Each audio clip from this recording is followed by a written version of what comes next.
بالله السميع العليم من الشيطان اللعين الرجيم والصلاة والسلام على سيدنا ونبينا محمد وعلى آل بيته الطيبين الطاهرين اللهم صل على محمد وآل محمد.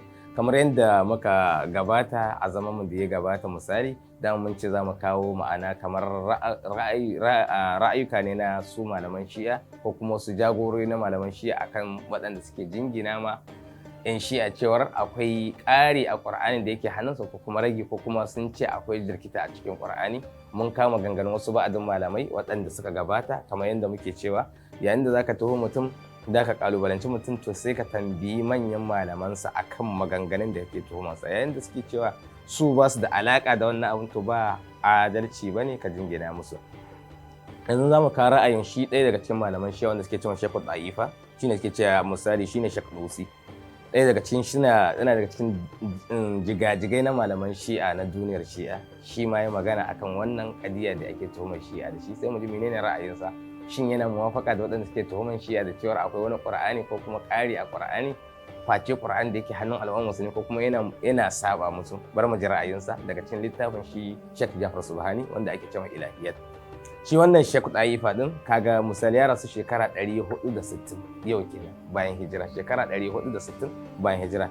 Sai yake cewa ƙari a cikin ƙur'ani ce an tattaru al'umma sun tattara akan cewar wannan zancen ɓatacce ne.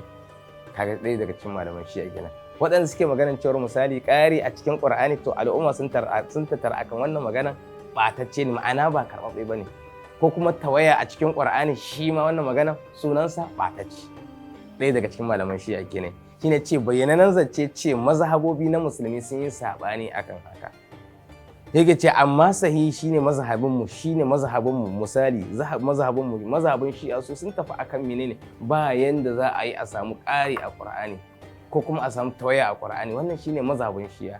Wannan malamin shi'a ne, ɗaya daga cikin malaman shi'a wanda suke cewa abun nan Sheikh Da'ifa, Sheikh Da'ifa wanda shine wanda an fi sani da abun nan Sheikh Dusi wanda ya rasu ne misali ba hijira shekara 460.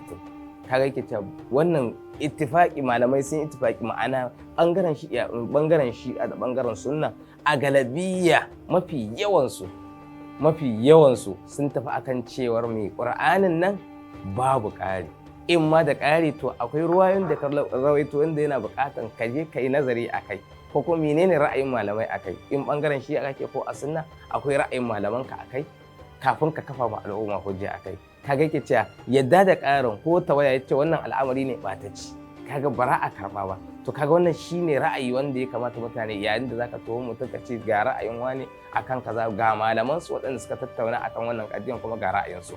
In mutum 100 ne kace mutum 90 ko kuma 85 ga ra'ayin su, mutum 15 ga ra'ayin su, shine adalci a magana. Wannan daga cikin malaman shi'a ne wanda yake ce babu ƙari a Qur'ani.